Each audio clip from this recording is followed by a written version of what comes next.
Hello, my yogi loves. I'm Megan with Everybody Yoga with Megan. And if you have not been practicing the last couple of times, I'm still a few days post-op, so moving nice and slow.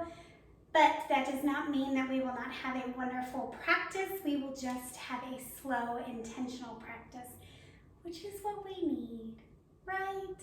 Like just calm down. So let's get started in Child's Pose.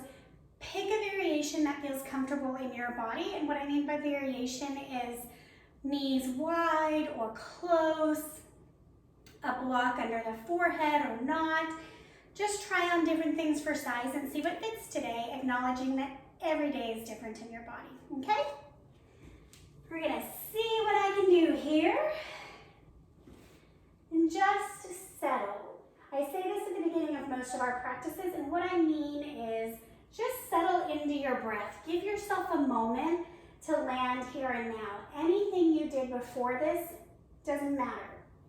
And anything you'll do after these 20 minutes, it's not here yet. So just be here now. It sounds so simple, right? But simple does not mean easy. Breathe.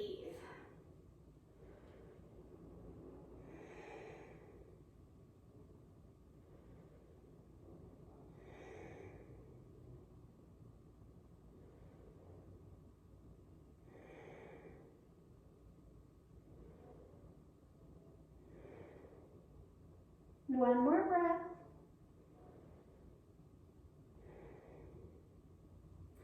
Press yourself up to all fours. We're going to take 3 cow-cat at your own pace.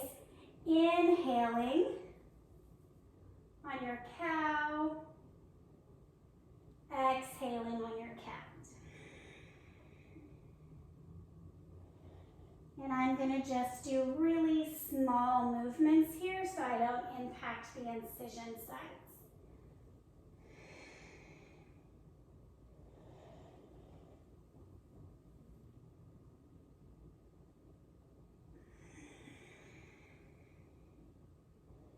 But of course, you do you. As you're ready, come to downward facing dog.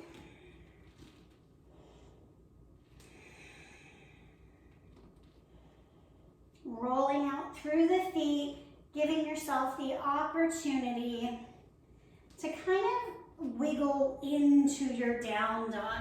Part of the reason down dog is so magical is it opens up different meridian energy lines. So if you are a fan of Eastern medicine, of things like gua sha or acupuncture, where we are opening up our chi or our ki, down dog does this. Right leg forward, low lunge. I'm going to use my blocks here to support me, just so I don't overdo it. Pressing into the left hip. So the left hip is pressing down and forward. If you feel stable and secure, you can lift your torso up, getting a deeper stretch into that psoas, which is on an energy line. So many of our stretches actually run these energy lines that are all throughout the body in other types of medicine. And so the belief, like in Chinese medicine, is that the foot is representative of the entire body, as is the ear. So you can stretch your feet or get reflexology to impact other parts of the body. So in yoga, we're taking that a step further and actually opening up those parts of the body. Half splits. This is a back line, right? So the belief is the front side of the body is the north side and the back side is the south side. So this stretch is a south side stretch.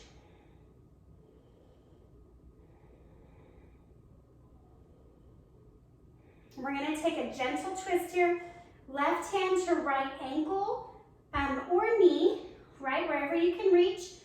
And then your right arm is going to reach for the ceiling or rotate onto the hip. Because I'm paying attention to my incisions, I'm not going to over twist. But if you want to take this arm up, please do.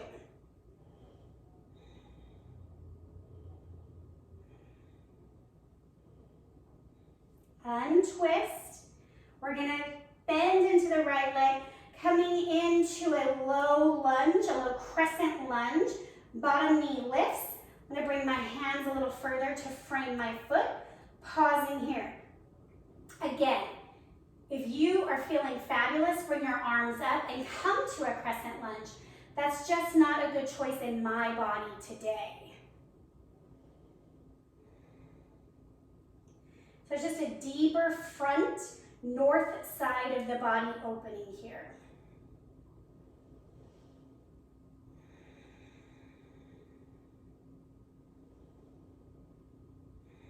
We're gonna step back to downward facing dog. Breathe here. Left leg forward for low lunge. Right knee's gonna drop. Left knee bends. Press your right hip forward and down.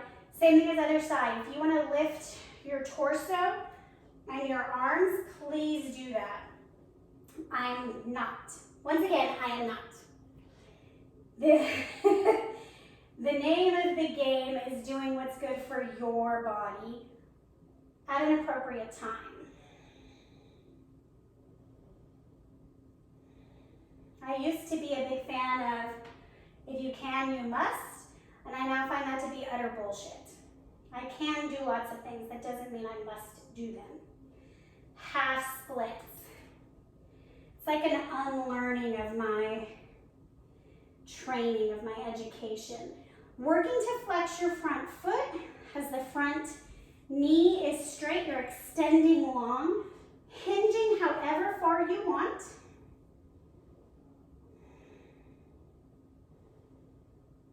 And then we're going to take that twist again. Right hand to left ankle. Left arm can rotate however you like.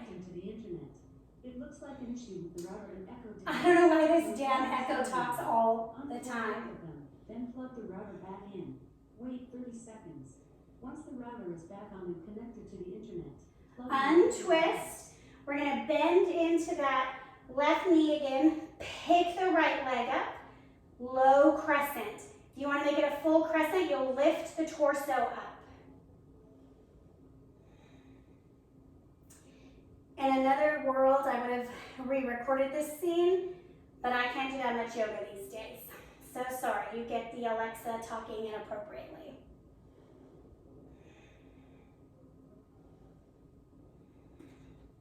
As you're ready, downward facing dog. Exhale here, opening up the back line of the body.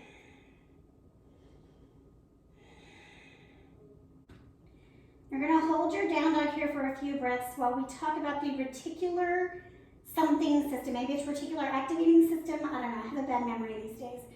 But it's the system in the brain that filters through things that we know versus we don't know, things that are threats, that are not threats. And it's this system that we want to rewire to positivity. So the system tells us, this is bad, this is bad, this is bad, stay away, that kind of thing, like fight or flight. And it's super quick. But we want to be able to start saying this is good, this is good, this is good, because most of us are not in jeopardy of being chased by a lion. Bring your feet to your hands, halfway lift. I'm going to rely on my blocks here. Take your feet as wide as you want. So the reticular activating system can help us rewire our brains for positive neurofeedback. So coming into things like downward facing dog and not thinking, oh my God, my heels don't touch, my arms hurt, you know, my hamstrings are tight, like whatever the data is that we dump in our bodies with each pose, ragdoll. So coming into a different scenario, right? So typically when I come to ragdoll, my first thought is, oh my God, my upper back is still so tight. So what I need to do to reprogram my brain is, wow, I think today I'm a 1/4 inch lower than I was yesterday. Or maybe even, wow, my ankles are looking really strong and sturdy today. My feet have a nice arch. You know, coming into a positive thought pattern in a pose that we take frequently So that way my body begins to see the pose in a positive light, and the resistance that it is holding to it begins to dismiss, right? So this is a south side of the body stretch. My hamstrings are fine. My tension is in the upper back. So if I can come into a place of, this is actually restful, my low back appreciates this, my upper back feels better, and talk my body via my brain into relaxing into the pose. Essentially, it's getting rid of that automatic thought process, that story that we have behind the pose. And really this happens all day, every day, right? When we wake, I've talked about this before. We wake up in the morning and our first thought is, fuck, I gotta get up. No, right? What's something positive here and now to stop that fight or flight reaction? So anyways, just an idea here. We're gonna gently bend the knees, roll up to standing, pause, shoulders over hips, feet under hips, breathe.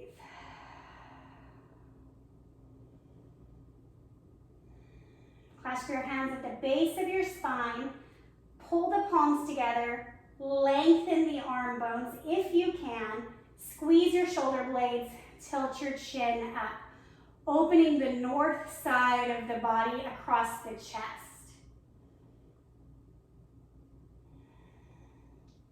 For those of you that are very open here, lift your hands away from your glutes and see how high you can lift them without bending forward, right? So it's still a shoulder opening.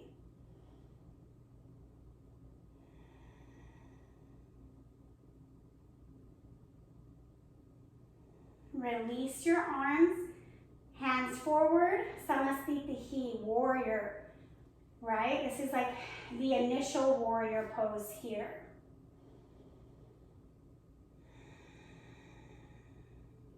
Right arm's gonna come up overhead. Take the left hand. We're gonna work on not moving the hips and just pulling the shoulder over.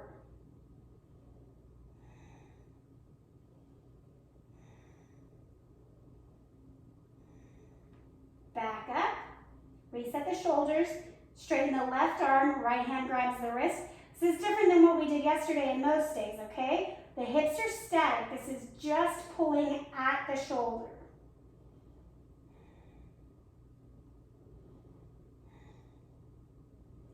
And come back down, Samasthiti. Pause for a moment. Consider a time in your day when you feel that rush of fight or flight or stay. It happens to all of us. Maybe it's when you take a look at the laundry and it's never ending and it's not going to stop and you just feel this existential dread. What can you rewire in your brain in that moment? And this is not, attitude of gratitude matters, right? So you can look at the clothes and you can say, wow, I have clothes to wash. Or I have water in my house to wash my clothes, right? Find something that resonates with you. We're gonna take the right hand to the back of the pelvis, elbow's gonna come behind, left arm reaches forward. So we're getting a rotation through the rib cage here, okay? Hips are forward, rotate, turn, twist. Shoulders soften. If you have tight lats, you can feel this. Oh, look at my hips are cheating.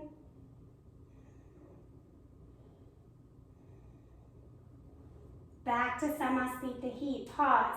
Notice the difference. Do you feel this opening right here? Left hand comes to the sacrum behind you, right arm comes up. You're pressing the hips forward as you're rotating the ribs back. Again, shoulders are soft.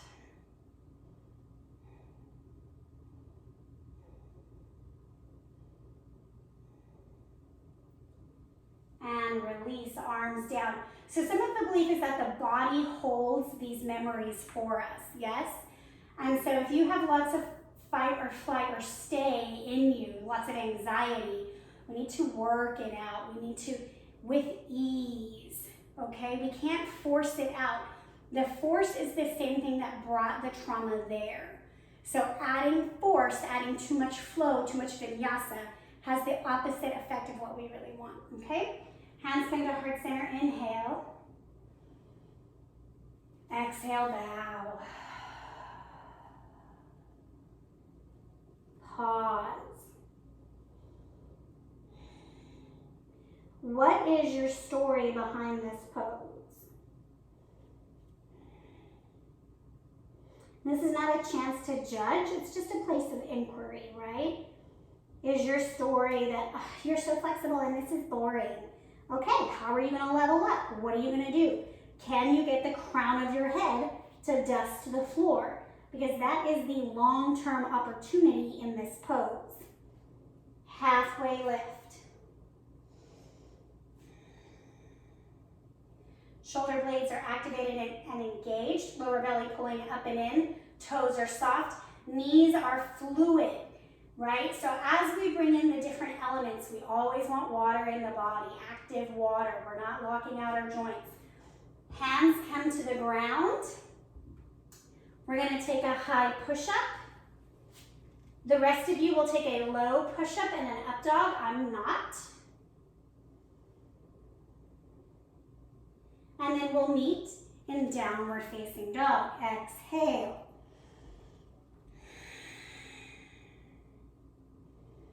Staying in your down dog here, activating your shoulders. Inner elbows are spiraling inward and then shining out. So towards the ears and then out towards the hands.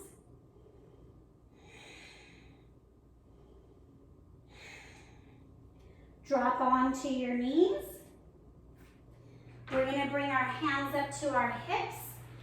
Everybody but me is going to do a camel pose. Elbows are squeezing together, activating the south side of the body while opening the north side. The last thing that happens is the chin gently lifts. So it's like a tuck, right? We're getting length in the back of the spine as it lifts. So we're not, I don't even want to do it, we're not crunching the neck.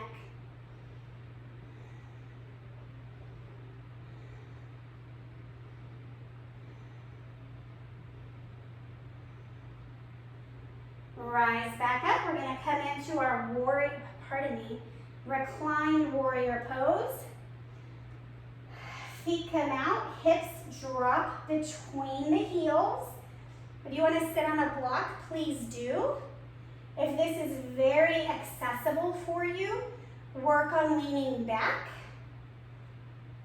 I am going to just gently press back to get a deeper opening across my quads. Again, working on the north side of the body. So the north side is where we, I'm not out of breath, y'all. The north side of the body is where we give our love. So I say this a lot, like when we're giving a hug. The south side is where we receive our love.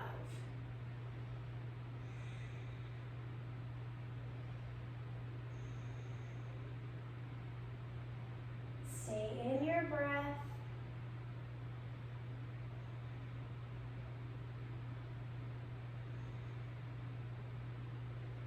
See if you can take it half an inch deeper, getting rid of that story, right, of that automatic brain pattern that says, oh, I don't do this pose. Letting your body tell you what it can do in a way that your brain can be moldable, where it can be taught.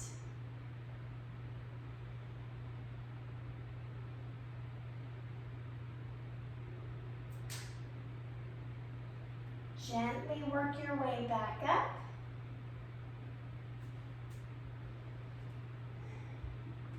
Bring your legs around in front. And you'll come onto your back. I'm going to just completely stop. But you'll come onto your back, knees bent. Take your arms to a T. And drop your knees to one side, coming to a supine twist.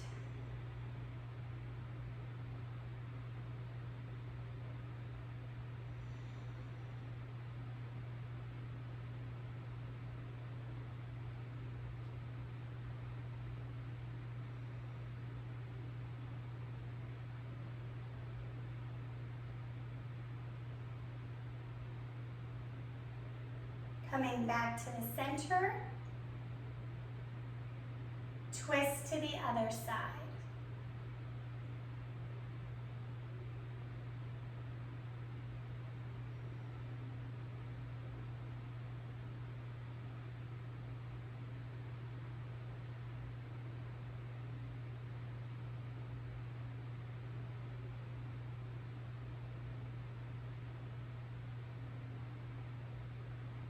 Making your way back to the center, bring your legs long, arms by your side. Settling into Savasana. Savasana is the perfect time to rewire the brain.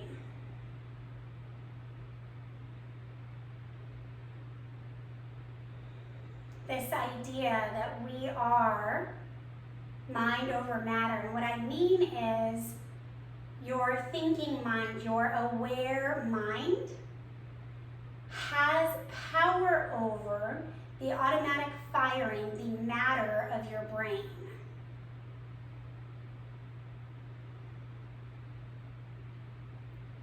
So as you lay here,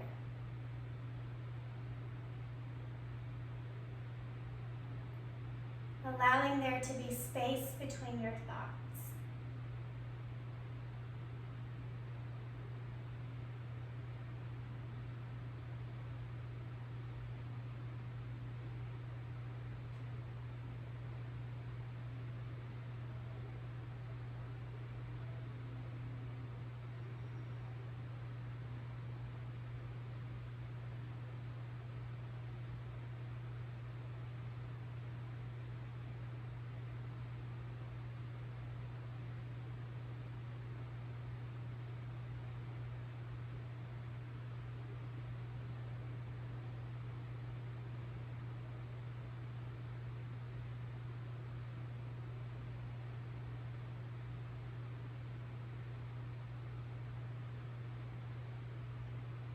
Coming back into your body.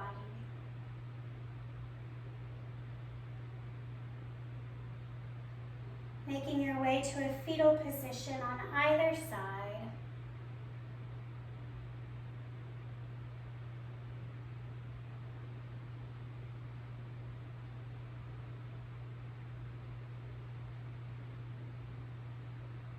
Press yourself up to a simple seat.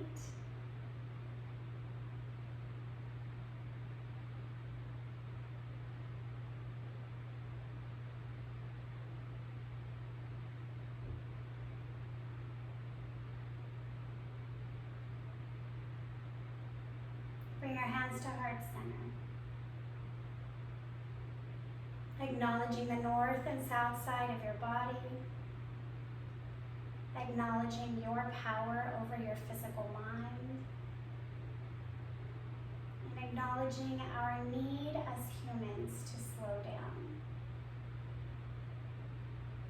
Together we say, Namaste.